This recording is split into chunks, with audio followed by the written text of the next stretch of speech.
everyone. Hi, everyone. We don't know if we like this lighting Actually, turns out this may be the best lighting ever. Well, I don't know. I look great, but it's very in keeping with the visit. There's a lot of darkness. I want to get revenge, anger, just in my casket. Anyway, hi guys. Seth Rudetsky. Wesley. I'm Seth Rudetsky. Yes. So here's the dealio. This is Stars in the House. We are on twice a day, 2 p.m. and 8 p.m. Eastern. We do it to entertain people and put them in better moods, hopefully. But also we do it to raise money for the Actors Fund.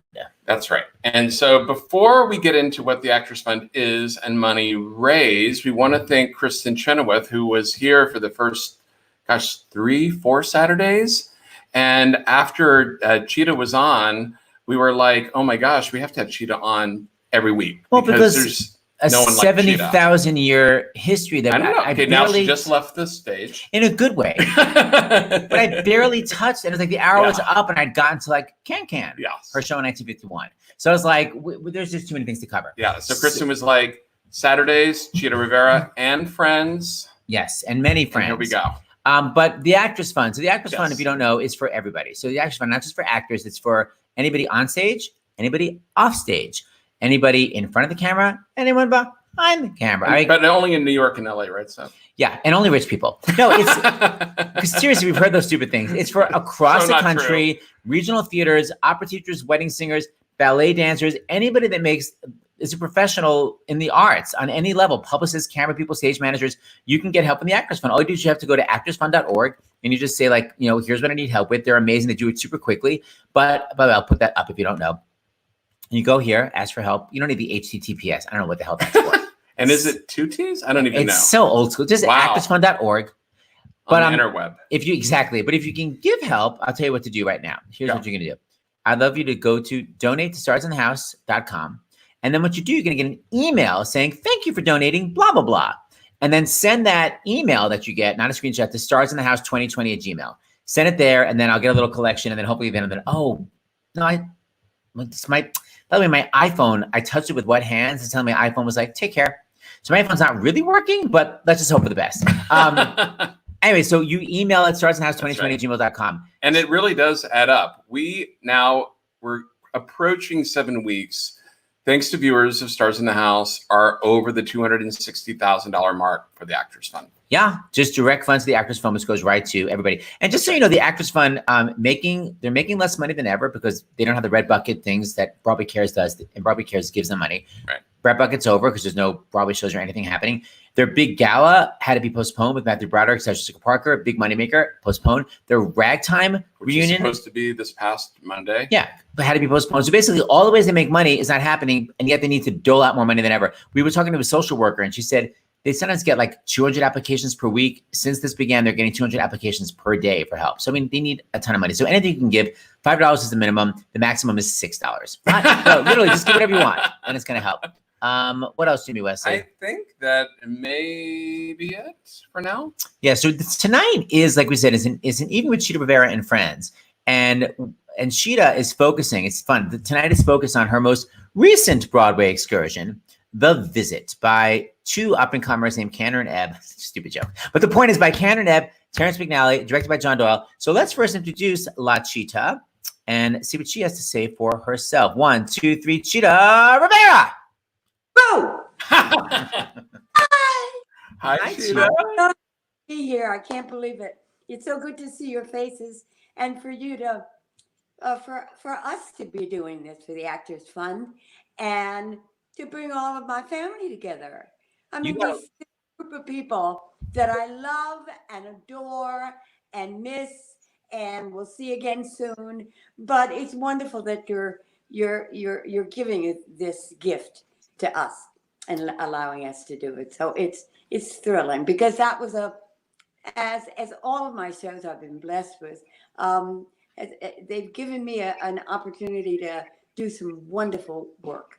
And the visit with everybody that we're going to see tonight, and we're not going to see all of them, they were all brilliant, and you saw the show, didn't you? Oh, we saw it not only on Broadway, we saw it at the Signature. So that's right. We've seen the trajectory. Yeah, well, we've done 3 versions, I believe. And they're all very dark, and we'll discuss that shit. Cheetah and Irons are not. Cheetah's like, it's the most lighthearted show in the world. I'm like, it is dark. We'll discuss that. Love. It is about love. It's about understanding. It's about truth. It's about yellow shoes.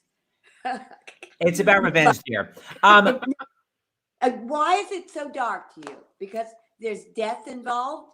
Because a person says, hey, you did me wrong all these years ago. Hey, town, do me a favor. Kill him. I don't think that that's uplifting. Go. And I don't think I said that. Certainly not like that. You gorgeous. I was very glamorous. And I happen to have a casket with me. So okay, I'm going to bring on a certain director who's going to make the final decision. There you go. Please You're not Father, are you, Father? It is Mr. John Doyle. Hey, Chita. Oh, Hi, darling. Oh, my God. Oh, I'm about to cry. That's Father. I called him Father because he had the answers to everything. Oh. And I just looked at him, and it was, I must say, it was very Catholic at first. You know, it was very Father Doyle. Look who's beside Chita. Wait, look. Which way am I? Look who's here beside me. Can you see her? There you are. Our lady, right there beside me. Well, I don't want to scan around the room because Buzz Miller, a brilliant dancer, came in one time years ago and looked around my walls and went, "Oh my gosh!" You know, so it's pretty much like that now. But how are you, John? I'm good, my darling. And I'm thinking about after the visit, you know, Seth, Chita came and visited with me and my husband in Italy, and we did a lot of churches, didn't we, Cheat? Yes, we did. We were in and out of those churches. But there was one beautiful one right by your house. Yeah. And we went inside that. Yeah. It was just gorgeous. I don't think you live there anymore, do you? No, not anymore. But, you know, there was something kind of religious about the visit, I think. I mean, he's right in a way. It was a little dark. And I'll be honest with you, well, a little. In booking me, Seth, the challenge was I made it probably even darker. You know, I mean, I'm kind of famous for dark. So I kind of brought that out even more probably. But we had a lot of fun. But there is a very understanding of the darkness with me. Yeah. Yeah. I am extremely stupid and silly and jovial, and I love to laugh, and I of course love to be happy. But there is that dark side that I understand and have always understood my whole life. You know, so and I thought that play asked for it. Yeah, it did. I maybe it was more about truth. Was it, John? I think so. I mean, I agree with you. It was about love and unrequited love and love that needed to be settled. Oh, yes. And undoubtedly about truth. And I mean, you know, thinking back, I know that you're going to see Tom later, but when I think back to when we first made it together up in Williamstown and then on Broadway, first of all, and dear Roger Reese was still with us. Right. I mean, you could only look at Roger and want to tell the truth, couldn't you? Really? I mean, he's such a special, glorious human being. It was wonderful. Well, I remember very clearly, and I think I told you guys this a while ago. I felt as though, you know how you say, I don't need any more friends. I have enough friends. I don't really give them enough time. So I have to so I don't need any more friends. But then I met Roger. I'd seen him, adored his work. And I met Roger and I adored him. I was much better in the show because of him. But I loved him as a friend. Yeah. And such a new relationship. And when he passed, I felt as though he was taken away from me. Yeah. You know, and so Roger taught me the importance of time not being the main thing in a relationship. Mm-hmm. You know, it doesn't have to be a long time that you know someone. Yeah. You can meet someone right away. Yeah. And you can feel as though you've known them your whole life. That's right. You know, I have a couple of many memories of the show, but one particular memory was one day in rehearsal, Seth, and I had a sort of out of body experience. I looked in front of me, and there was that casket. You know, there was like I just looked and I thought, oh my God, that's Anita and Nicholas Nickleby sitting side by side on a casket. I looked down the line. There's Graziella Danielle, Terence Kelly, John Kander, and you thought, how did this happen to me? I mean, like, you know, it's just it's like those moments you have. Recently, I was doing something and I hugged publicly, hugged Joel Grey, and I thought, how did I ever get to a place in my life where I could hug Joel Grey? I mean, they're just so precious, you know. Yeah, so sweet. Yeah, well, wonderful. Just being very grateful for your life, Yeah, and what God has given you, and you know, I feel very much the same way. Yeah, Very same way. Look at this. Hold on for a second, John. You're directing Roger Rees from like, you know, Royal Shakespeare, Fancy Schmancy, and you're directing Chita from like, I'm a sassy chorus Korean. That's where I began. Was there a different way to direct each of them, or did they both? Or did you direct them the same way? No, because I mean, Roger. Well, first of all, Roger had a wonderful sense of humor, right? I mean, he really did. He was quite naughty, so that was glorious. And then, yes, you know, maybe a lot of the world sees Chita as, you know, razzle dazzle. But Chita's a proper actor. Otherwise, she wouldn't be able to do all that stuff. I agree. Right? You know, you're only able to use your body that way if you can act. And that was very special. And we had so many moments. I remember one day we were in previews and we were trying to figure out an exit from the stage. And we spent quite a long time, Chita and I, working out this tiny little moment. And I just said to her, you know what? I think instead of turning to the left to exit, I think you should take your body to the right and go that way. And she suddenly went, that's it. And it was in her body to know how to act. I mean, it was extraordinary. And at the risk of embarrassing her, you know, for me, like coming from the Highlands of Scotland, like Roger Rees was one thing, because I could just remember that I saw Nicholas Nickleby, like, I don't know how many times. You know, he was so glorious. The whole thing was glorious. But also, when you're a director and you have an opportunity to work with somebody, and I might embarrass Chita by saying this, somebody who's worked with Jerome Robbins, somebody who's worked with, you know, Fosse, that legacy is very special to be part of that legacy. That's all I can say. You are a huge part of it, John Doyle, Father. You are now part of that beautiful canvas that God has given me. And you're one of those vibrant colors that are part of my picture. And you're right next to Jerry Robinson, Leonard Bernstein, and Seth and James. And absolutely, I can't thank you enough. You can. It was a joy. It was beyond the joy. I was so nervous when I first met her. John Kander and Terence McNally said to me, if you're going to do this job, I mean, first of all, I got the job, Seth, on an airplane. I was flying to London. It's crazy. I was flying to London. I was on my way to the men's room, and I passed Tom Curdahay, who produced it. And he said, hey, John. I said, hi, Tom. He said, do you know The Visit? I said, well, to be honest, they approached me about doing a sort of, didn't you do it, Chita, in New York, a kind of one-nighter. And they talked to me about doing that one night. And I said, this is too big a piece for me to do for one night. I mean, like, this is too special. So I said to Tom, he said, would you look at the material again? I said, I don't need to look at the material. But yeah, sure. Thinking, I've just been asked to do a job on an airplane. This is bizarre. And I got back to New York. And of course, I knew Terence already, and I didn't know John Kander. And they said, you have to meet with John Kander. How doing? Well, of course, I met John Kander. I thought, well, I fell in love immediately. You know, this is one of the most glorious human beings you're ever going to meet in your life. Yes. Just glorious. And then they said, well, you're going to have lunch with Chita Rivera. So it sort of got deeper and deeper. I was a nervous wreck by this time. And we met. And then Chita and I had another date for lunch. And I thought, oh, this is it. We're on. This is on for life. We're fine. What did Chita eat? Was she normal? Was she being a dancer and only had like a peanut? No, she threw it down. It was probably Italian food, but there was a lot of it, I'm sure. Okay, we're going to bring on more of your amazing cast members to join this first segment. Perhaps you recognize these clowns. The wonderful David Garrison. Hi, David. Hi, David. Hello. Hello. Hey, Chita, got some eggs? This is very personal. I'm so glad people are looking at this.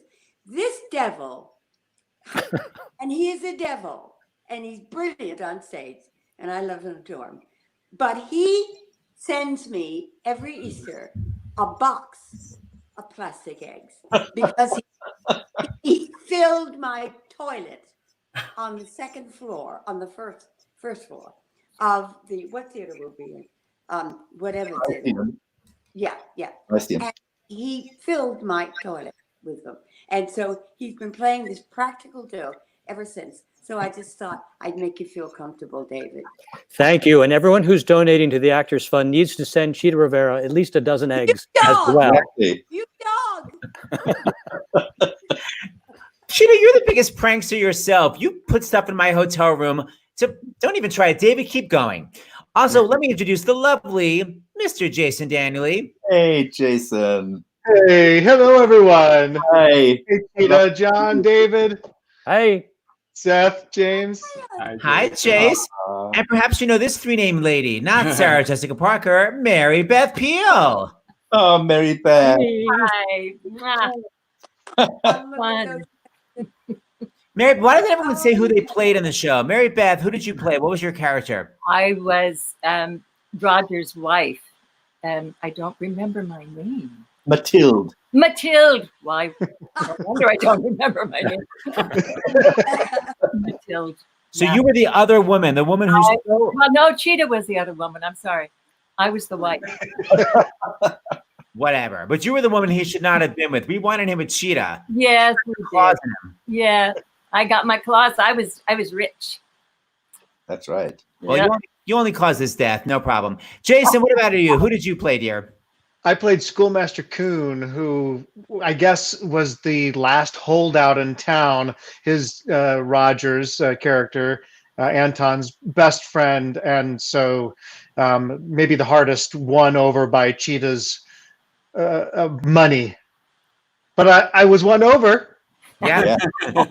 She just wanted you to love. And David Garrison, what about you, dear? I played the mayor of the desperate town of Brocken.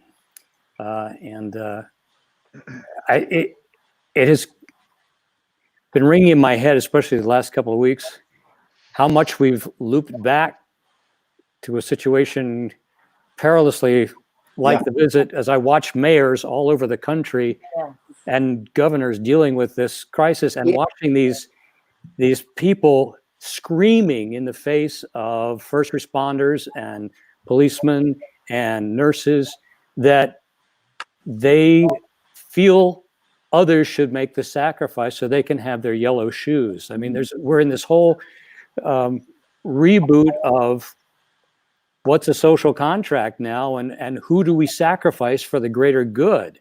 And that's the actual conversation is being had right now. How topical is it for this conversation? Right. Yeah.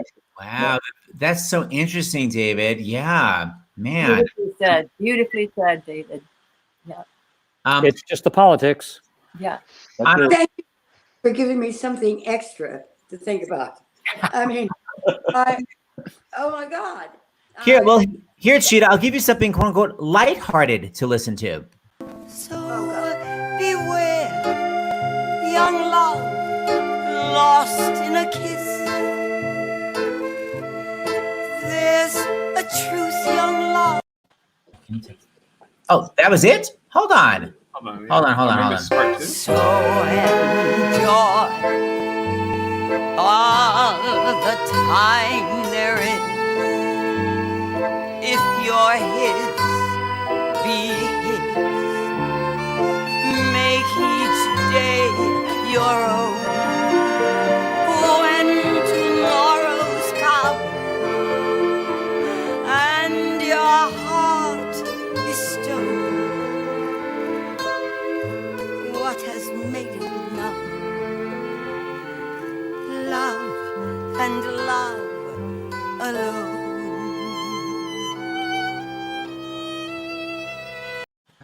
Who's Michelle? She doesn't seem happy. Just saying. Hey, Well, David there I Garrison, am. Yeah, do you know what today is, by the way, the anniversary of? you tell me. Really? On Hollywood. Do not It's the anniversary of Jane read, Hollywood. Open but today. listen to Opening night. Yeah. Freddie's How many lyrics years ago was that? extraordinary, Pardon? I thought. How many years ago did that open? Easy. Before you were Going born. back to 1980. I'm ignoring you. Yeah. Well, you still got it. Thanks. We yeah, opened 19. we opened May 2nd, Did you say- 1980. 19. I love that show so Okay. much, man. Okay, so Just wait. go So, and dump it in your fire. hold on, Jason Daniel. How long did you do the visit? Did you do the visit? I when it was can't first hear you, out? Seth. Oh, what about now? Hello? No? You can't hear us? Now. You can now hear I me? can. There you go. Jason Daniel, did you do the show when it was out of town or did you begin it on In Broadway? and out. So I actually did the very first reading back in like 1999 or 2000. I played Anton's son. I played what Anton's son's name? I can't remember. When it was another actress playing Chita's role, and it was just a reading. And then it didn't come back around until we did a reading right before the signature, and I played Schoolmaster Coon in a reading, but was doing curtains at the time, and I couldn't go to the signature to play the role, and I was devastated because I coveted the role that at Schoolmaster Coon. I was like, oh, it's just perfect, but I'm in a hit Candor and Ebb show on Broadway, so I'm not going to leave a big paycheck. And I'm just so fortunate that it all came around, and I did it at Williamstown with, you know, this lovely bunch of crazies and bring it to Broadway.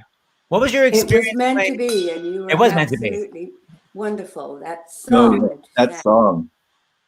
But Jason, what's it like working with Chita? It just, I had chills every single night.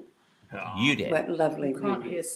Well, it's a dream to work with Chita. We had known each other socially, as it always happens, you know, in the business. Sometimes you just know someone for years and years, and you finally get a chance to work with them. But Cheats and Joel Gray and Marin and I did a concert of Candor and Ebb's music for PBS, and that Mr. Garrison put together.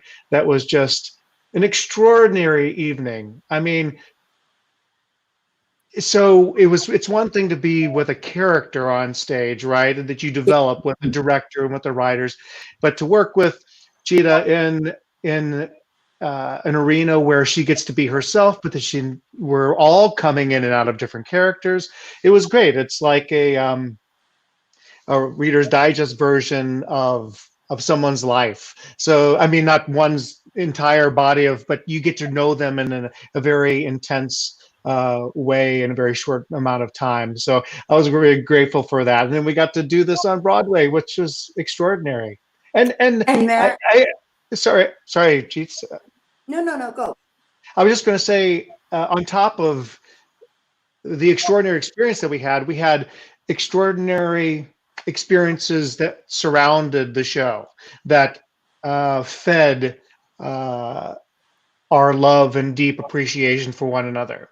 Roger's journey, Marin's journey, that makes this probably one of those ethereal experiences where the theater is our church, it is our spiritual life, and it all kind of comes together in one beautiful chapel, which was the Lyceum. Oh, Jason, so sweetly said. Well, we've got Father up there, directing it all, and constantly stimulating our spirit. And when you have a piece like this and you appreciate it, I think it lasts forever. That's why the play itself has lasted ever you know, when was it done originally, the Lunts. That's right. Yeah. Day. So. And Mary Beth Peel, what was it like playing with Chita on the stage? Oh, so Chita, wait, you can't hear? I think they should. I think we got to text Rosie and tell her to log off and log in. I think during who can Dr. LaPook will be on in a second. tell Chita that when Dr. LaPook comes on, she should log off and then come back. You want to tell her, Jason? Cheetah. We're gonna text Rosie. We're gonna text Rosie. Thanks, Rosie. Okay, so Mary Beth Peel, tell us about Chita. Go. I'm so sorry. It's coming. Go. Well, I actually didn't have a lot of time with Chita on stage as far as playing together. I spent a lot of time glaring at her. Yeah. And, but my memory of Chita, as far as the visit is concerned, was backstage, was the dressing room, and the shenanigans that went on after the show. Intermission, not intermission. Examples, please. Well, there was a lot of girl talk. And Chita would get bored getting before the show, and because she was in her own dressing room, and Diana and I shared a dressing room right next to her. So she would stick her head around the corner and say, "Time for gossip," and she would put her feet up on the dressing room table, and we would just dish. Well, It was great. It was a perfect antidote to the seriousness and of what we were about to do. And then afterwards, we would all sit on the floor in Chita's dressing room, which felt like her home, beautiful, and have a little and do some more. Yeah. don't tell it all, Mary. Oh, I Beth. want to tell them what we said. Mary Beth, you'll tell me later. All right, we've got to bring on our medical. Wait, do you have more? Wait, cut you off. We know what to do. Okay. Your mic, Seth. My mic. All right. Well, we're gonna bring on Dr. LaPook. Yeah. So you clowns, we got to say goodbye. It's so fun. I wish we could have more people on the platform, but they don't fit.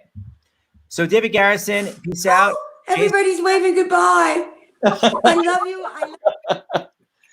Lots of love, everybody. All right. Love you all. Oh no, now it's a spinning See circle. you soon. Be Take healthy. You too. Be safe. David, you can remove them, David, and then bring on Dr. LaPook. Bye, Father. Bye, darling. Well, we're not quite going yet because our thing is spinning rainbow. So don't wait goodbye yet. We can't actually do anything. This is awkward. Stuck David, with the beach ball. You can remove them, What? David Katz. Hold on. Here, David. Never had this many technical problems. So David Katz is there, not actually listening. That's right. You guys Are those For you, my are those the eunuch's testicles? Jason, Can I not say testicles on the internet? you know what? This is what happens, Jason. Together. Because I don't like your attitude. Yes. David Yeah. Garrett, Bye, bye. David. John, it's great chatting with you, my Scottish Thank you, Brogue. John. We've lost.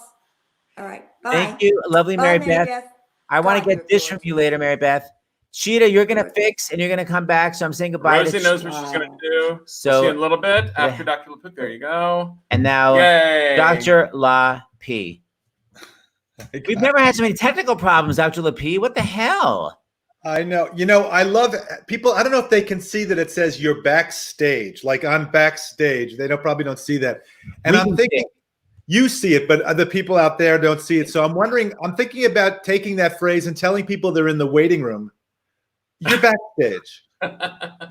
Thank you, Dr. LaPook. I love your casual look today. I know. I was just thinking that. We love your look, Dr. LaPook. Thank you. So first of all, are you on CBS Sunday morning tomorrow? I am, in fact, at 9:37 a.m. We should watch the whole thing from 9 to 10:30 a.m., of course, because they're jewels. They're really great. They're great shows. But at 9:37 a.m., I happen to know is when I'm going to appear on the Eastern Seaboard, Eastern Coast. You have to check your local listings because it's on real early out on the West Coast. But anyway, DVR it. And I'm doing a straight-to-camera spiel about where we are right now. And it's actually the most personal thing I've ever done publicly. I'm going to be talking about my parents. I'm going to be talking about HIV/AIDS and how I was an intern in March of 1981 when I saw my first patient, how that affected me, why it's relevant to the pandemic that's going on, and remdesivir, and Tony Fauci I'll be talking about. So I'll be talking about this moment in time that I think we are all feeling right now, where it's kind of an inflection point. It's been a few months. People are getting fed up, and you're seeing it on TV and in the news, people wanting to run out, wanting to leave home. You understand it. States thinking about opening up probably before they should, or at least without any data, the amount of data they would need with testing for both the acute infection, the PCR, and the antibody tests to see if they've had the infection. So without all this, you're kind of driving blind, and yet people are opening up. So I think this is a moment where we've sort of been in this, thrown into this, and we're responding, and we're home, and we're doing this, we're doing that, and we're changing our lives. And now it's dawning on us that this is real, this is here to stay. And now we have to try to figure out how long is this lasting, and how do we get back to normal, and what does the new normal look like? So I think those are things that it's time for us to really start to get our arms around. But your opinion is it sounds like we shouldn't open up again until we have more testing. Is that what you're trying to say? That is my personal belief. And the analogy I give is, you're driving along a windy road and you decide you're going to step on the accelerator. You better have your eyes open. So stepping on the accelerator here means having a knowledge around the country of what these tests look like. In the middle of America, at some place that doesn't seem to be affected. Is it really not affected? We're learning right now, going back, we're figuring out that people were infected much earlier than we ever realized, certainly in January in New York City. And absence of proof doesn't mean proof of absence. Right. So the fact that, don't ask, don't tell. If you're not looking for something, then you don't know that something's there. And especially if the symptoms could be mild, asymptomatic, this is serious stuff. That people may have a few symptoms or no symptoms, but you can spread it to somebody who's vulnerable. Yes. They can get sick and die. Yeah, I think the part that's driving me a little crazy when reading about the states that are reopening is the whole thing about as long as we will take your temperature when you walk in. And to me, I think of when you were saying, okay, wear gloves, but sometimes when you wear the gloves, it gives you a false sense of security. So you'll touch your face. And I feel like that's the same thing with the temperature. Yeah. I mean, first of all, we know just from normal physiology of illness, there are temperature spikes. Anybody who's been sick knows you're normal, and then you get a spike, and then it comes down. So you don't want to bet the farm that at the moment you're being temperature tested, that your temperature happens to be up. I mean, that's just a real mistake. So, we have to have, there are criteria that are put out by the CDC, talking about how many days, in a row, the rates have to be going down, things like that. And, we should follow that. I think one of the things that we've seen in this pandemic is the CDC, the Centers for Disease Control. They normally have a huge voice in anything, and they have huge expertise, amazing scientists, epidemiologists, and we're not hearing from them in the way that we're used to. Right. And I think we really have to get back to hearing from the people whose entire careers have been spent thinking about this. We don't have to be just figuring it out as we go. I keep thinking of the Judy Garland and Andy Hardy, Judy Garland, we can put on a play. Let's put on a play. We can put on a show. Right. Huh? Yeah, like we don't need to put on the show. They need to tell us how to put on the show. Like we need to look at them. Exactly. You don't want to just sort of come up with that yourself. So that's really, we got to listen to the CDC. We're acting like we don't know anything. It's like, we don't know anything. Let the experts tell us what to do. So I agree with you. So cdc.gov, what is it? cdc.gov is great for information. And there's a lot of very specific stuff there. Mickey Rooney, I couldn't think of the name Mickey Rooney. And, Mickey Rooney and Judy Garland, we could, let's use my brother's, but we don't have to use my mother's barn. There's the CDC. It's a structure. It's been made there for you. They have expertise. So I really do think we have to go back to listening to them. And also, in terms of saying, well, they know what's going on. It's not quite that. It's that they have the scientific training. This is super important for expectations. They have the scientific training and expertise to know how to analyze data as it's coming in real time and compile that into something that they can communicate in a reasonable way to the public. That's different than knowing what's going on, because if there's anything that this pandemic has taught us is that it's a changing, moving target. Things today may be different than yesterday. So you have to say that in a careful way. Look, folks, this is what we know today, as opposed to this is the way it is and it ain't going to change. We have to. That's part of public health, is communicating to people. And as Tom Inglesby, my buddy from Hopkins, who I interviewed for that first 60 Minutes piece, said, when I said it's kind of a natural instinct for government officials to want to reassure, and he looked me straight in the eye and said, John, we are not departments of public reassurance. We are departments of public health. And we went back and forth, and the thought came out that, look, if you give people the right news, they know it's the truth, the whole truth, nothing but the truth. They know you're leveling with them. You're giving it to them straight. Even if the news is worrisome, the process is reassuring. So I think we have to go back to that, listen to the public health officials, really listen to the scientists and the doctors, want to hear from them, and then listen to what they say. By the way, the background of our screen matches sort of the background of your doors. Well, remember at 5 a.m. when we got up and we're doing that? We coordinated. Okay, we have the rainbow screen again. So James, we need to. I know. So wait, is the intranet and whatever that thing is? I don't know. We're having our little technical difficulties. Yeah, here, Dr. LaPook. You can. So we don't know if that's working or not. No, I don't know. We have an Ethernet. We don't know if it actually is working. Because right now it's a spinny rainbow screen. You know how you get that on your? Yeah, spinny rainbow of death. You can't really bring anybody on. You have a MacBook? Yeah. Yeah, Mac tends to do that. It's a really frustrating thing to do. So you mean I can just be on? You can't get me off right now? No. Well, actually, we can. Everything's coming up roses. So David, you listening? Can you remove the Good Doctor and then bring on the Tony Award winner? Let's see if that's going to happen. But is David actually there? I don't know. This is why people love the show, by the way. You never know what's going to happen or what's not going to happen. But it's not actually entertaining. The nice thing is that StreamYard is really taking care of us, and they're actually sending us a desktop. Yeah, which is going to be so much better than this. It'll be solely dedicated to the show. There won't be anything on. And you ought to get a new Rabbit. You know, the thing that's powering this, by the way it looks, on the treadmill that's creating the electricity. Like Flintstones? The Flintstones? Yeah, cut. All right, so David, we're stuck. Brontosaurus. Hold on, are you on? You can't get me off, can you? No. Oh, there we go. Well, that was rude. That was rude. Sorry, Dr. LaPook. Thank you, David. All of a sudden, you were gone. All right, so Chita, you need to turn your iPad around again. We'll bring Chita on so we can all see how crazy she looks right now. So, David, bring on the sideways lady. Here it comes. Can you hear me? Okay. I can hear you, Chita, but you're not on. Oh, now you're side. Okay, that's good. No, you had it right, Rosie. You were better, Rosie. We've never had this kind of technical problem. I don't want to blame. There we go. Maybe. Black screen. Okay. Is that all right? Can you hear me? Oh, no. It's in yourself because, wait, now we're frozen. Oh, now we can see you. No, I can see you. Can you hear me?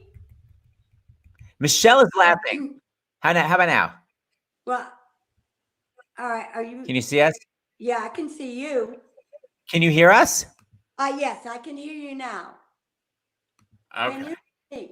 Yes. We can see, we can hear, but we cannot control. No, we can sort of control too. Yes. All right, so everyone who was on the show already, we got to boot you out of the studio. Yes. Because that's what's slowing you down. So Mary Beth Peel and David, watch on starsinthehouse.com. That's right. So we love you, but we got to fade out. Excellent. So now we just have some of the sassy people here that have done the show before. So let's just bring, so we can bring Tom. Yeah, let's bring on the wonderful Tom. Hi. There we go. Hi, Tom. John. And the lovely John. Riddle. Hi, John. And Hi. Yay. Oh. Hi, everybody. We got it back. John, Tommy look just alike. Chita! My queen. Oh no. Oh, this was Michelle was me, young. So I used to watch her. I used to watch her every night and Kvel and wish that I were still like that. And then of course there was John without his mustache. Yeah, pretend I don't have it. All you need is Tom's beard. I know. It's in the wig shop. It's coming. Well, it's so wonderful to see you, Tom. It's wonderful to see you. Tom saved our lives when Roger got sick. Tom was quite a busy man. he was doing all sorts of roles. You did just about every role except mine, didn't you, Tom? Yeah, but That's probably true. Brilliant. He took over for Roger, and he just saved our lives. And then he was one of the 3 eunuchs that. I think I have the clip. Well, if people don't know, basically, I was not a eunuch. You led the eunuch. Oh no! You were, oh no! Let's get this straight.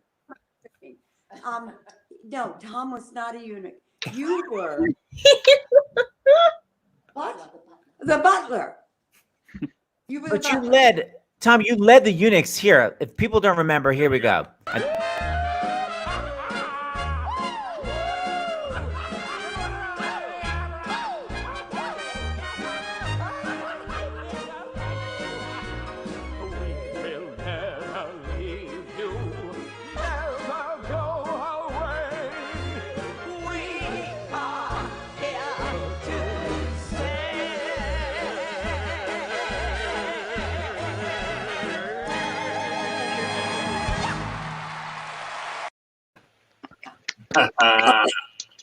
Bravo. So, by the way, if people don't know, so Chita basically, when she was in love with this guy, they kicked her out of town by pretending she was a tramp. They had a whole false trial. And what Chita did was, because she's such a loving person, she found all the people who bore false witness against her and enslaved them. And 2 of them she caused to be eunuchs. But as we said, the show is about love. So they were very happy that she castrated them. Anything else you want to say, Chita? You're such a smarty pants. Yes, I never get off of Imagine being married to him. You know that I insist upon it being about honesty and truth and getting it all straight, right, Tom? Close your mouth. Exactly. I think Tom's frozen. He's frozen in shock. Oh, maybe here he is. Oh, here he is. Oh, This one. he actually came back. Hold on, he came back. There's 2 of them. Really? How are you? I just don't. Thanks for playing the clip. That's the last thing I saw was the clip. Okay. I have been listening to the cast album, and I've been weeping.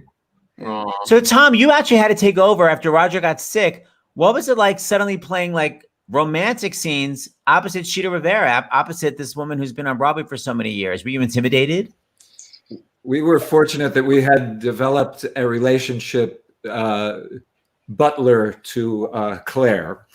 And so there was some basis to work on. But, you know, the first moment that we spoke on stage was the first time I did the show. We never rehearsed a darn thing.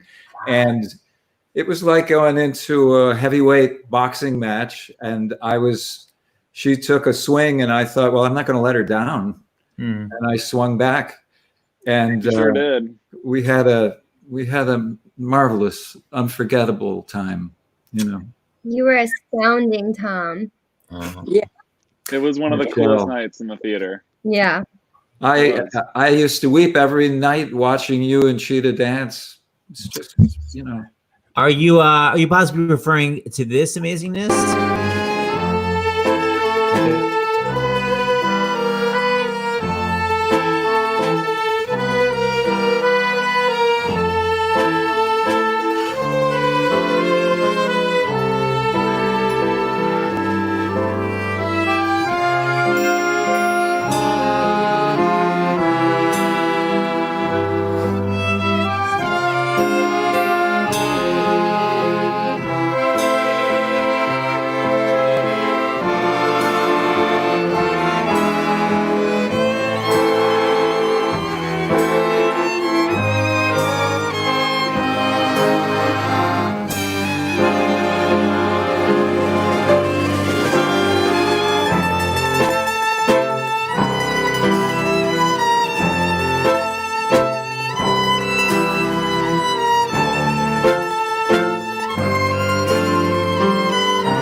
You know, there is Oh, we lost Chita.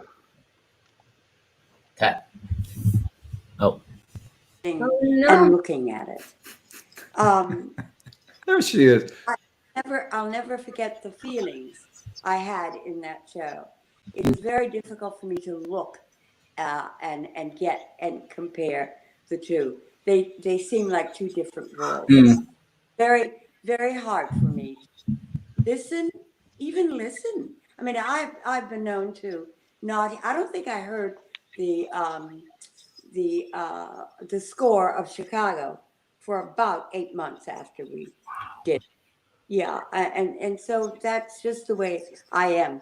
That Michelle was absolutely delicious and sweet and adorable. And it filled me with the right feeling that I had to have at that time. It's just difficult for me to look at it. I know. Well, it was the biggest thrill of my life. Nothing has come close to topping that. And Michelle, that was your Broadway debut? Mm-hmm. What the heck? You would never know it. I was just out of school. I went right from school straight to Williamstown. We did it there, and then I was just saying prayers every night, hoping that it would transfer, and then it did. And I don't know. I don't really have words for it. It's just the biggest dream come true ever. I mean, I don't think anything will ever come close to that. Do you feel you what do you think you learned from playing or dancing with Chita? What do you think changed? Everything. I learned everything from Chita. And I mean, we were in a cast of titans, like Broadway titans, Broadway royalty. I know John and Georgia Bood, the three of us made our Broadway debut. And every day after the show, we would like run into their dressing room and be like, oh my God, I can't believe we're doing this. Meanwhile, the rest of you were like, all right, kids, let's get the show on the road. It was just, we just learned so much about poise and grace and professionalism, and everyone in the cast was so gracious to me, and I mean, it's just the most beautiful time ever. I wish we could go back.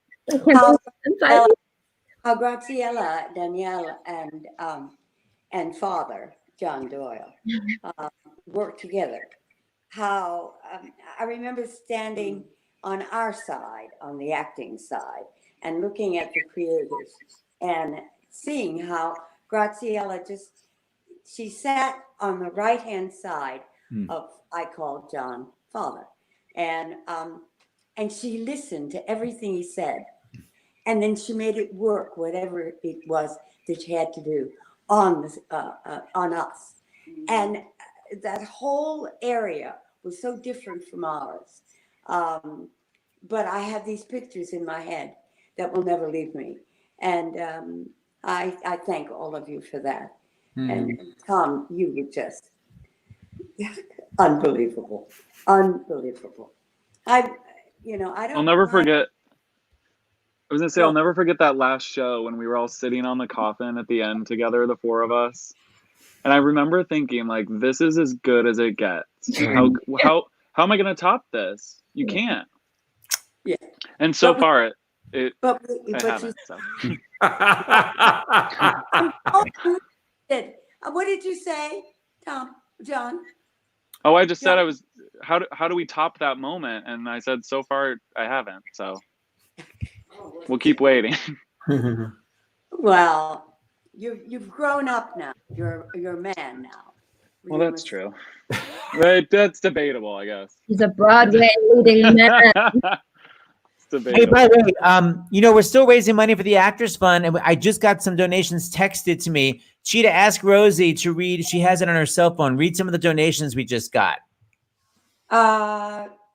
Jason from New Jersey, $25. Jilly from Iowa, $15. Thomas from Connecticut, $50. Heather, New York, $25. And that's it. Thank you. That's wonderful. Thanks. Thank you so much. We get little dribs and drabs. You guys have to remember to send the email after you donate. So you have to donate Stars in the House, but then you have to do the next step. Email starsinthehouse2020@gmail.com. Okay, we've got to bring on more people because the cast is enormous. So, Tom, dear, I'm going to say goodbye to your loveliness. Love and love alone.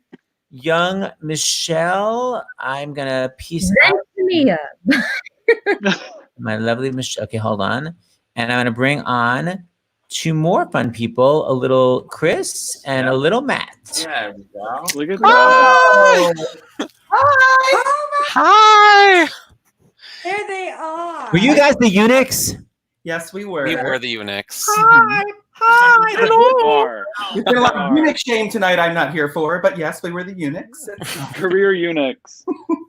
Still got it. Okay, so describe, you were both, so who was the one on top? The highest one. Well,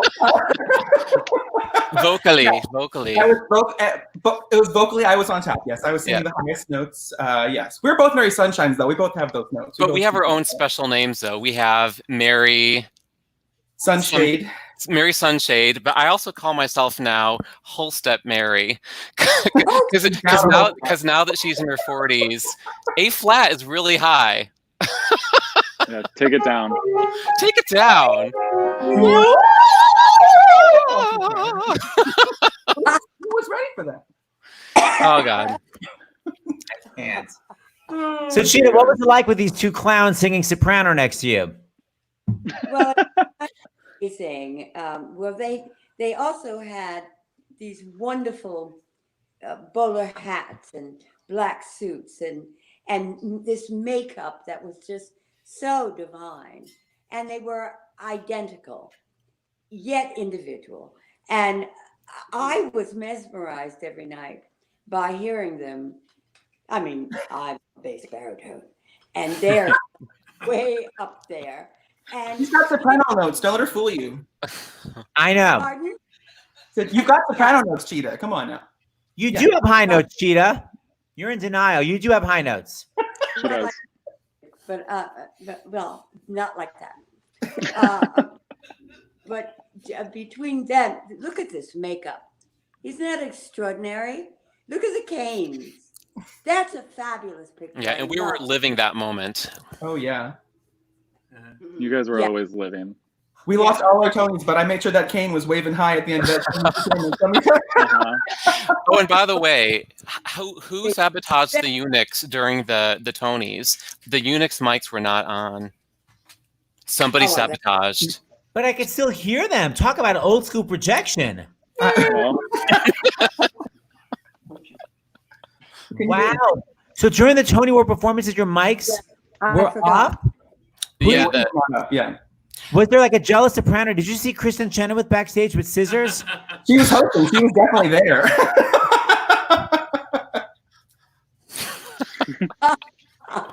Hey, by the way, I always ask classic questions, but did anything ever go wrong during the show? Did the casket ever not open? Okay, let's hear it, Chris. Go. Well, there was one time when I came in a little bit flustered. I had some family stuff going on, and we got to our place's call, and someone came up from sound, and they said, "Hey, can we check your mic? It's just not pinging." And I was like, "Yeah, go for it." And I realized I was not wearing my mic. And meanwhile, our dressing rooms are not like next to the stage. It's in another building. You go into the basement and up, and so they had to like hold the show for like 4 minutes because I got flustered. I mean, you know, what can you do? Broadway. I one time had food poisoning right before, like within half hour, I ate this weird salad from the deli next door, and I got food poisoning and spent the entire show. I was on stage the whole time and trying to figure out when I could run off stage, and I never did. And in that same show, we were barefoot, and Michelle and I were barefoot the whole show. And in that the food poisoning show, I ran over my toe with the coffin because we were pushing that coffin over with our.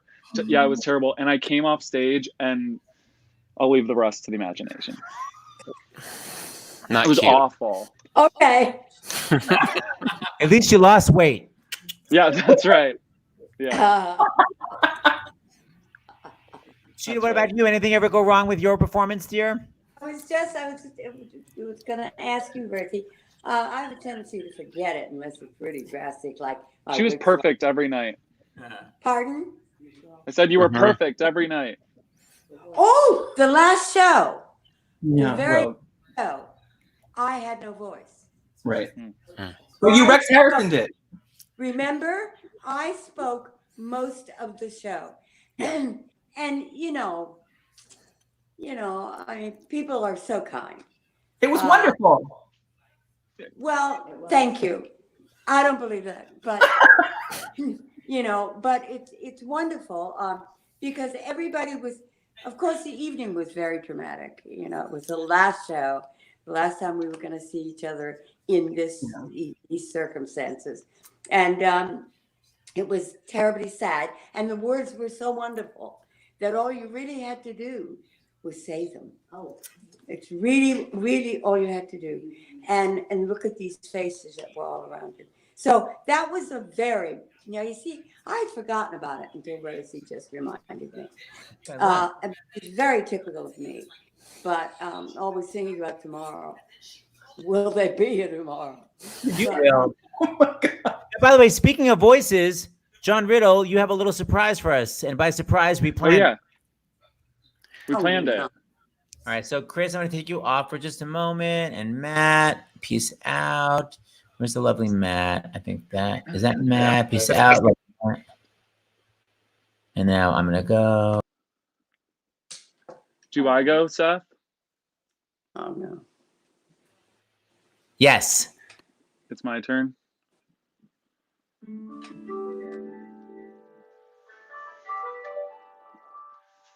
You, suddenly you, after the chill I knew, comes the fire of you.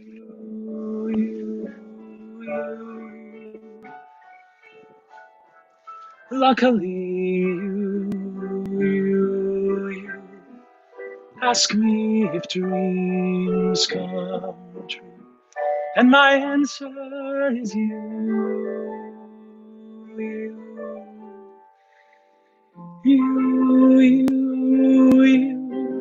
Everywhere you,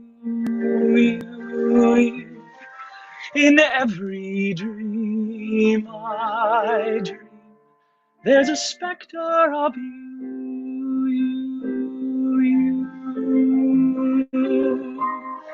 Years have gone by, it's true, still my heart rushes to all my memories of you.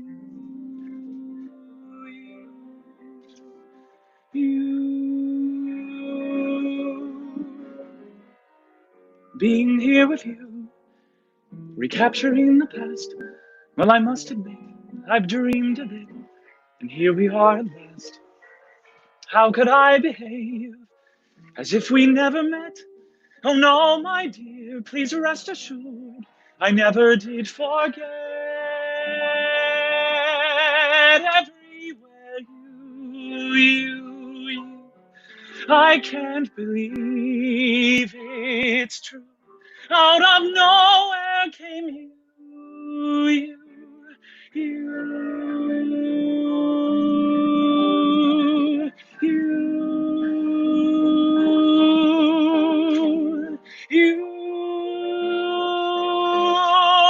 Everywhere you, in every dream I dream, there's a specter of you.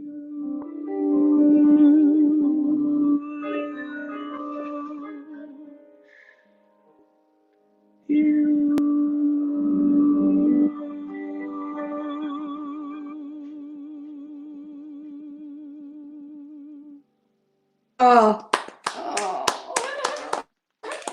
Isn't that a nice song? Isn't that a pretty song?